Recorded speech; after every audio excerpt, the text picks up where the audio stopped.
Welcome students, this is Nupur Miss and I'll be taking up your geography classes. Now I'll start with the first chapter, that is representation of geographical features. Now in our class standard 6 we have already studied about the different kinds of maps, okay, that we use in geography, but here we will study about the topographic maps, okay, and its features. So what are topographical maps? They are a detailed and accurate, okay, exact representation of two types of features. One is man-made and another is natural features. For example, roads, railways, power transmission lines, these are all man-made features. And for some natural features, what can the examples be? It can be rivers, lakes, relief, etc. Okay, so it is a two-dimensional representation of the three-dimensional earth. Now topographical maps, they are drawn at a large scale, okay, and the National Mapping Organization of every country, it prepares and publishes these maps. For example, for India, it is the Survey of India who prepares the topographical maps for the entire nation. Now, the topographical maps, will have all the same elements as a non-topographical map, such as scale, okay, legend and north arrow. Okay, let's learn about all the features of topographical map, like the use of colors in it, signs, symbols, scales, okay, that are used for representing various relief features on map. What do you mean by relief feature? Relief means a type of map in which landforms, they are differentiated from a surrounding plane surface, okay, distinguished from a surrounding plane surface. Now use of colors on map, okay, what is the importance of colors on topographical maps? Why are colors used? So colors, they are used because they are very useful to depict different features on the map. So they are useful in depicting different features on the map. Colors also provide identification to the natural and man-made features of the earth. Okay, so they represent natural and man-made features. For example, vegetation, water, buildings, etc. So they add fabric to the terrain. Next is colors also, they maintain a kind of uniformity. Okay, color conventions have been fixed for topographical map to maintain uniformity. Now let's study about the meanings of the colors.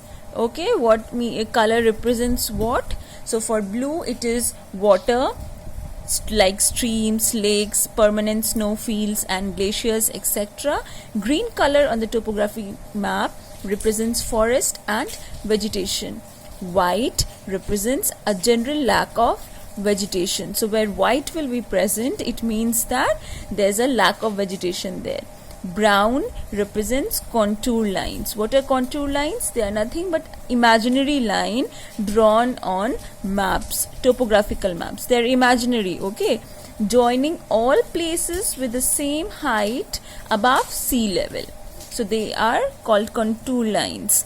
For example, elevation, relief information. Next is color black. It represents man-made or cultural features like temples, place names, boundary lines, settlements, roads and rail lines. Red color for highways and major roads, township, range, section information, right? And the last color, that is a pink color, it represents urban areas. Okay, now let's move on to the next one, that is signs and symbols that are used on a map. Now we know that this topographical map, it is a representation of an area, okay, of the earth. Now the earth, we all know it, is huge, right? And it is just not possible for us to depict all its element on a small map. So hence we use various signs and symbols to depict again the physical features such as relief, drainage, vegetation, right, as well as cultural features. Like cultural features, what will the example be? Human settlements, temples, villages, cities, roads, wells, etc. on the map.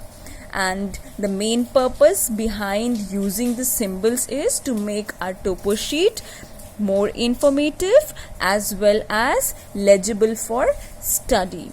So these signs, they are called conventional signs. Why conventional? Because these signs, they have been in use for quite some time throughout the world, okay? Hence it is called conventional signs. Okay, and why are these signs and symbols needed? Okay, why are they needed? Maps, they require a great number of information, right, to be conveyed in a very limited space. So these symbols, they represent particular features which are present or which are necessary there to be highlighted. Okay, symbols are small but they are recognizable, which means that they have an advantage over drawing or writing all of this information onto a map. Now map symbols, they can be divided into 3 groups: point symbols, line symbols and area symbols. What is point symbols? Point symbols means they are often used to represent a specific place, location or site, right? So they are usually made of basic shapes. And what can the example be? Buildings, cities, dipping tanks, trigonometrical beacons, etc. Then comes our line symbols. They are used to represent linear features, okay, like roads or rivers, power lines and borders. Like for example, if we look here in this box for this chart, these are the linear symbols, the roads, okay.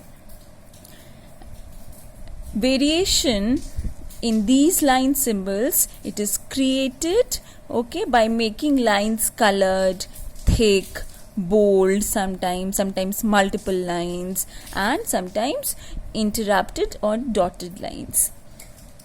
Last is our area symbols. Now area symbols use colors, shades and patterns to show the characteristics or features of a region. For example, cultivation, orchards, vineyards, etc. Okay, so these are the examples you can see of symbols: star, lighthouse, bridge, building. Then is our campsite, survey marker. Here is highway. So these are point symbols, all: tower, lighthouse, bridge, building. Linear symbols are, see, highway, railway, power line, trail, boundary, river. Then is area symbols: lake, coral relief, swamp, tidal flat, mangroves, moraine. Okay, so these are the examples of area symbols. Thank you.